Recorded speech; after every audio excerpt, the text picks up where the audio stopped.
Hello dear student, welcome in the class of biology. In preview lecture we are discussing about transcription and translation. Now today's lecture we are discussing about the regulation of gene expression. Okay, the regulation of gene expression that means which will allow only the desired gene to function at the particular period and the activity of other gene will be controlled. It is called gene regulation. All the mature cell of living possess thousands of genes. This single gene is not always active.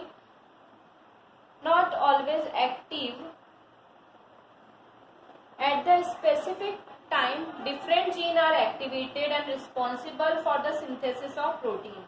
Enzyme needed during the seedling growth would not be needed during the adult age. That means क्या, हर एक जो mature cell होता है उसके अंदर thousands of gene regulate होते हैं, और ये जो जीन रेगुलेशन होता है, सिंगल जीन जो होता है वो हमेशा एक्टिवेट नहीं होता, वो एक्टिवेट होता है एक दूसरे के रिस्पॉन्सिबिलिटी से, मतलब प्रोटीन सिंथेसिस के थ्रू, एंजाइम एक्टिविटी से ये क्या होते हैं, रेगुलेट होते हैं। सिर्फ जो डिजायरेबल जीन होते हैं उनके फंक्शन ही कुछ पर्टिकुलर पीरियड तक वर्क ऑन करते हैं, उसके बाद उनकी एक्टिविटी जो होती है जीन दूसरे जीन जो होते हैं उनके द्वारा कंट्रोल की जाती है, और इसी को कहा जाता है gene regulation. Gene regulation plant और प्रोकैरियोटिक और यूकैरियोटिक सेल दोनों के अंदर देखने को मिलते हैं। जनरली अगर हम बात करें, in each stage of life cycle every cell has some set of genes. Thus, it would be necessary to have a mechanism which will allow only the desired gene to function at a particular time. The activity of other gene will be controlled. It is called gene action. है ना, मतलब क्या होता है, जो पूरी mechanism होती है डिजायरेबल जीन की, वो फंक्शन जो होती है पर्टिकुलर टाइम तक करती है, और उसकी जो एक्टिविटी होती है वो कोई दूसरे जीन के ऊपर थ्रू कंट्रोल की जाती है, उसे बोला जाता है जीन एक्शन, है ना। इस तरीके से अगर हम बात करें तो जीन रेगुलेशन दो तरीके से होता है, जीन रेगुलेशन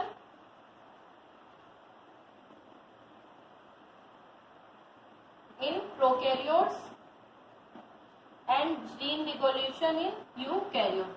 तो सबसे पहले हम बात करेंगे जीन रेगुलेशन इन प्रोकैरियोट्स। ये दो तरीके से होता है, एक होता है इंडक्शन के थ्रू। इसमें क्या होता है कि स्टीरिया कोलाई जो होता है उसके अंदर लैक्टोज बीटा गैलेक्टोसाइडेज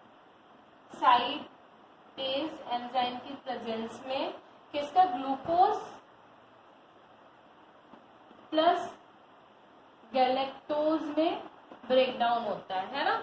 और इस तरीके से क्या होता है कि जो लैक्टोज शुगर होती है वो किसके अंदर, ग्लूकोज और गैलेक्टोज के अंदर ब्रेकडाउन होती है, जिसके ब्रेकडाउन होने के बाद क्या होता है, इसके अंदर सोर्स ऑफ कार्बन जो होता है, तीन एंजाइम इसके अंदर पार्टिसिपेट करते हैं, beta galactosidase enzyme, beta galactoside permease enzyme और ट्रांसलेटेज एंजाइम, ये तीनों एंजाइम करते हैं। इसमें क्या होता है, ये जो एंजाइम होते हैं वो क्या करते हैं, उसको इंड्यूस करने का काम करते हैं। कैसे करते हैं हम एक ग्राफ के थ्रू समझेंगे।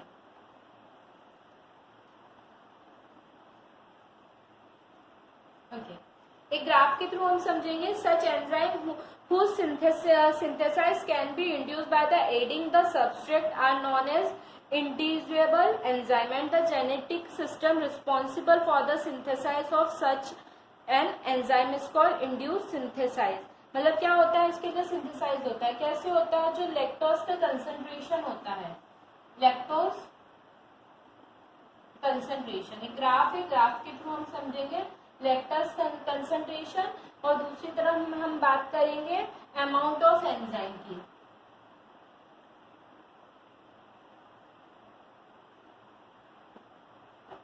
Amount of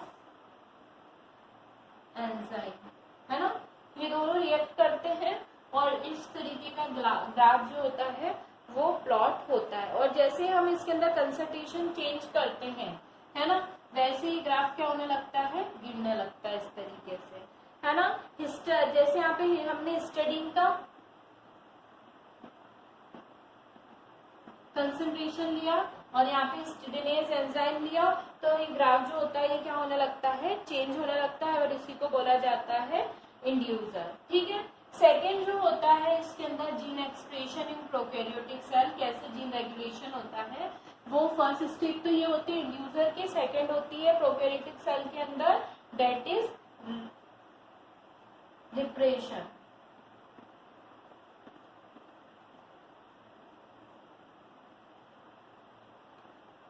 The process of turning of expression of set of gene is called repression. Such enzyme whose synthesis can be checked by the adding of end product are known as repressible gene, and the system is known as repressible system, and the gene responsible for repression are called repressible gene. मतलब क्या होती है, एक process होती है जिसमें क्या होता है, जितने भी एक्सप्रेसिव सेट ऑफ जीन होते हैं वो टर्न ऑफ होने लगते हैं, उनको बोला जाता है रिप्रेशन, और इसके अंदर जो एंजाइम पार्टिसिपेट करते हैं उनको रिप्रेसिबल एंजाइम कहा जाता है, और ये जो सिस्टम होता है इसको रिप्रेसिबल सिस्टम कहा जाता है, और इसके अंदर जो जीन पार्टिसिपेट करते हैं, जो जीन रिप्रेशन के लिए क्या होते हैं, रिस्पॉन्सिबल होते हैं, उनको बोला जाता है रिप्रेशर जीन।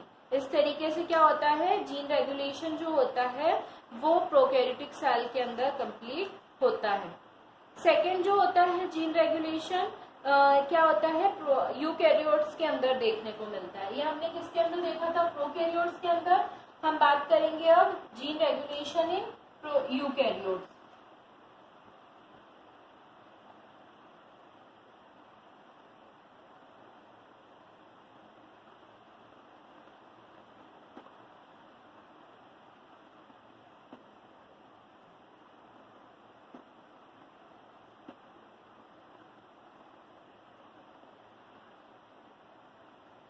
ठीक है, जीन रेगुलेशन इन यूकैरियोट्स क्या होता है, जनरली यूकैरियोट्स के अंदर जीन रेगुलेशन जो होता है कुछ स्टेप्स के अंदर डिवाइड होता है। इसकी सबसे पहली स्टेप जो होती है वो होता है protein regulation theory. Protein regulation theory, इसमें क्या होता है, यूकैरियोट जो होते हैं उनके अंदर क्रोमेटिन या क्रोमेटोसोम जो होते हैं यूजुअली केमिकली क्या होते हैं, न्यूक्लियोप्रोटीन के एसोसिएट होते हैं, और ये जो होते हैं नॉन हिस्टोन के साथ रोल प्ले करके रेगुलेट करने का काम करते हैं इन जीन को। और फिर क्या होता है इसके अंदर सेकेंड जो स्टेज होती है वो होती है steroid hormones and gene regulation. Gene regulation जो होता है जनरली किसके थ्रू देखने को मिलता है, कुछ स्टेरॉइड्स और कुछ हार्मोन जो होते हैं वो हार्मोन रिसेप्टर प्रोटीन कॉम्प्लेक्स का फॉर्मेशन करते हैं, डीएनए के साथ सेगमेंटेशन में बाइंड होते हैं और सिंगलिंग एमआरएनए को क्या करते हैं, फॉर्म करने का काम करते हैं। फिर इसके बाद क्या होता है, नेक्स्ट जो होती है वो होती है ब्रिटेन डेविसन मॉडल। ये जो मॉडल है ये मॉडल बताता है कि जितने भी इसको ब्रिटन और डेविसन नाम के साइंटिस्ट ने 1969 में दिया था, और ये बताते हैं कि ये जो होता है सबसे पहले प्रोड्यूसर जीन होते हैं, प्रोड्यूसर जीन प्रोड्यूस करने का काम करते हैं, है ना, और उसके बाद रिसेप्टर जीन होते हैं जो ऑपरेटिंग जीन और बैक्टीरियल ऑपरेटन को रेगुलेट करने का काम करते हैं। फिर वो इंटरग्रेटर जीन्स के अंदर जाते हैं जिसके अंदर आरएनए जो होता है वो प्रोड्यूस होता है, जिसके अंदर क्या होता है सेंसर साइट होती है और सेंसर साइट के ऊपर जाके जुड़ जाता है, और इस तरीके से जीन एक्सप्रेशन जो होते हैं वो रेगुलेट होने का काम करते हैं। लास्ट जो होता है वो होता है TATA box and CAT box model. ये जो मॉडल है ये मॉडल किसने, होजनेस और गोल्डबर्ग ने दिया था। होजनेस ये दोनों साइंटिस्ट थे, इन साइंटिस्ट ने क्या किया था, इस मॉडल को दिया था। कब दिया था, 1979 में, है ना। और उन्होंने ये बताया था कि जो सीक्वेंस होती है रेगुलेट जीन एक्शन की वो 20 से 30 बेस पेयर में अप स्ट्रेन होती है, और अप स्ट्रेन होके ये क्या करते हैं, आपस में एक दूसरे से रेगुलेट होते हैं और रेगुलेट होके ये टाटा बॉक्स का 5th और 7th पोजीशन पे टाटा बॉक्स का फॉर्मेशन करते हैं। और ये टाटा बॉक्स जो होता है ये आगे जाके एक बेसिक सीक्वेंस में 20% अपस्ट्रीम टाटा बॉक्स बनाता है और इस तरीके से जीन जो होते हैं वो रेगुलेट होते हैं। और इस तरीके से यूकैरियोट्स के अंदर जीन रेगुलेशन क्या होता है, कंप्लीट देखने को मिलता है। ठीक है, इस तरीके से हमारा topic gene regulation now finished. Now we are discussing about the next topic that is genomics. और जीनोमिक्स की अगर हम बात करते हैं तो जीनोमिक्स क्या होता है।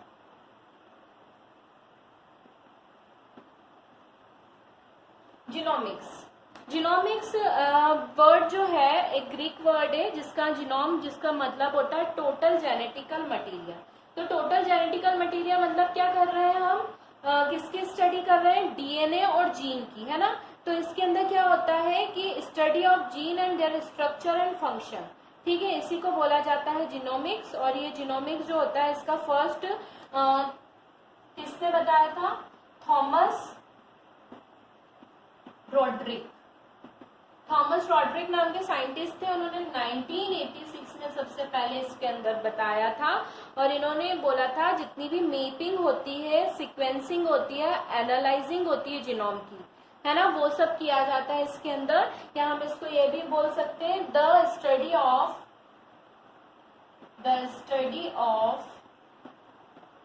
Gene, their structure and function are called genomics. Okay, और इसी को क्या कहा जाता है, जीनोमिक्स कहा जाता है। ओके, आई होप सो आप लोगों को जीनोमिक्स क्लियर होंगे क्या होते हैं। Now the last topic of this chapter that is DNA finger printing. DNA fingerprinting की अगर हम बात करते हैं, DNA fingerprinting is a hybridisation technology used to identify the similar DNA molecule of two individual. ठीक है, डीएनए फिंगरप्रिंटिंग एक ऐसी टेक्निक है जिसके अंदर दो जो होते हैं, दैट मीन्स दो इंडिविजुअल जो होते हैं उनके बीच की सिमिलरिटी को जानने के लिए क्या किया जाता है, डीएनए फिंगरप्रिंटिंग टेक्निक को यूज किया जाता है। अगर हम डीएनए फिंगरप्रिंटिंग की बात कर रहे हैं तो ये किस तरीके की टेक्निक है, एक तरीके की हाइब्रिडाइजेशन की, हाइब्रिडाइजेशन की क्या है, ये टेक्निक है, हाइब्रिडाइजेशन टेक्निक है। और अगर हम इसकी बात करते हैं, हाइब्रिडाइजेशन टेक्निक ही है, अगर हम इसकी बात करते हैं तो इसको डेवलप किसने किया था, एलेक जेफर्स ने इन 1985 के अब करा था, इसको डिस्कवर किया था। और ये जो टेक्निक है इसको हम डीएनए कॉलोनी हाइब्रिडाइजेशन के नाम से भी जाने जाता है। ठीक है, और इसके बारे में किसने बताया था, इसके बारे में बताया था गुलफॉइल नाम के साइंटिस्ट ने कब, इन 1988।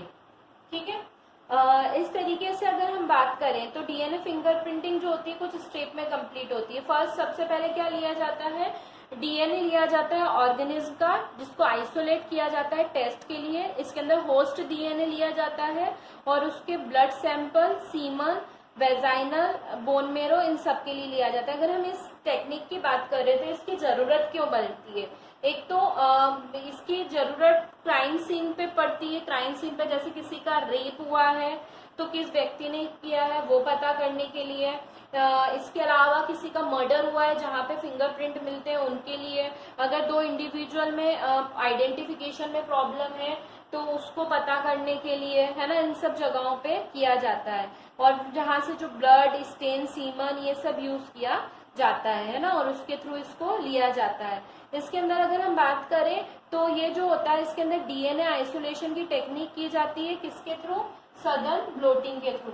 सदर्न ब्लोटिंग जो है एक टेक्निक होती है जिसके अंदर आइसोलेटेड टेक्निक होती है, जिसके अंदर डीएनए जो होता है उसको आइसोलेट किया जाता है, इस टेक्निक के थ्रू किया जाता है। और ये कौन सी होती है, पीसीआर के थ्रू, पॉलीमर चेन रिएक्शन के थ्रू। इसमें सबसे पहले क्या किया जाता है, होस्ट डीएनए ऑब्टेन किया जाता है, ब्लड, सीमन, वेजाइनल स्वैप्स है ना, बोन मेरो, ये सारी चीजें ली जाती है, फिंगरप्रिंट है ना। जब इसे आइसोलेट कर लिया जाता है होस्ट डीएनए को, देन इसको डाइजेस्ट किया जाता है सुटेबल रेस्ट्रिक्टेड एंजाइम में, और उसको डाइजेस्टिव सब्सट्रेट यानी जेल इलेक्ट्रोफोरेसिस के थ्रू एंजाइम को कट किया जाता है होस्ट डीएनए से, है ना, स्मॉल फ्रेगमेंट के अंदर। अभी ये जो फ्रेगमेंट होते हैं इनको डबल स्ट्रैंड किया जाता है, डीएस है ना, डबल स्ट्रैंडेड डीएनए में कन्वर्ट किया जाता है। ये जो डबल स्ट्रैंडेड डीएनए होते हैं, डीएसजी डीएनए, इनको क्या किया जाता है, इनको डीनेचर किया जाता है और सिंगल स्ट्रैंडेड डीएनए में कन्वर्ट किया जाता है बाय द एल्केलाइन ट्रीटमेंट। किसके थ्रू, एल्केलाइन ट्रीटमेंट के थ्रू। ये जो डीएनए फिंगरप्रिंट सेपरेट होते हैं जेल इलेक्ट्रोफोरेसिस के थ्रू, इनको क्या किया जाता है, डीएनए को ट्रांसफर किया जाता है जेल नाइट्रोसेल्यूलर फिल्टर पेपर के अंदर, और इसको बेकिंग फिल्टर के ऊपर 80 डिग्री सेंटीग्रेड पे 2 घंटे के लिए रखा जाता है। फिर क्या किया जाता है, 2 आवर्स के बाद इसकी सिंगल स्ट्रैंडेड प्रिपेयर हो जाती है, जिसको हम प्रोब डीएनए कहते हैं। क्या कहते हैं, प्रोब डीएनए। ये जो प्रोब डीएनए होता है, ये इसको ऑब्टेन करने के बाद डीएनए को प्रिपेयर मेथड में किया जाता है, रेडियो एक्टिव आइसोलेटेड होते हैं P32 से, और ये जो प्रोब होते हैं इनको सिंगल स्ट्रैंडेड प्रोब डीएनए के थ्रू प्रेयर करके और होस्ट डीएनए के अंदर रेगुलेट किया जाता है। और इस तरीके से क्या किया जाता है, जो नाइट्रोसेल्यूलर पेपर होता है उसको वॉश किया जाता है, रिमूव किया जाता है, अनफोल्ड किया जाता है और डीएनए प्रोब के साथ इसको एडजस्ट किया जाता है। ऐसे हाइब्रिडाइड न्यूक्लिक एसिड मिल जाता है, और इस तरीके से हम इस फिंगरप्रिंट को या इसको मैच कर लेते हैं। In the case of distribute parent, the DNA fingerprint of child, mother and suspected father are compare, है ना। इसमें क्या किया जाता है, ऐसी कंडीशन में भी डीएनए फिंगरप्रिंटिंग को लिया जाता है। क्रिमिनल फॉरेंसिक जो आइसोलेशन होता है उसके अंदर, सेटलिंग ऑफ डिस्ट्रीब्यूटेड पेरेंट्स उसके अंदर, इसके अंदर यूज किया जाता है ना। इवोल्यूशन पाथवे ऑफ स्पीशीज को एक्सप्लोर करने के लिए, ये सारे कुछ क्या होते हैं इसके, ये सारे क्या होते हैं, ये कुछ इसकी एप्लीकेशंस होती हैं। On the basis of DNA fingerprinting, the killer of Shri Rajiv Gandhi, the former prime minister of India, was identified Dhanu, the sexual relationship of the Bill Clinton, from the President of USA, and Monica Lewinsky, a worker staff of White House, was also concluded to turn on the basis of DNA fingerprinting, है ना। ये कुछ इन्होंने example दिए हैं जो जिसमें criminals को या आइडेंटिफिकेशन जो हुआ था डीएनए फिंगरप्रिंटिंग के थ्रू ही हुआ था। ओके, और डीएनए फिंगरप्रिंटिंग के साथ our chapter number 6 molecular basis of inheritance is completed. Now in next lecture we are discussing about new chapters. Till then student, have a nice day, good bye.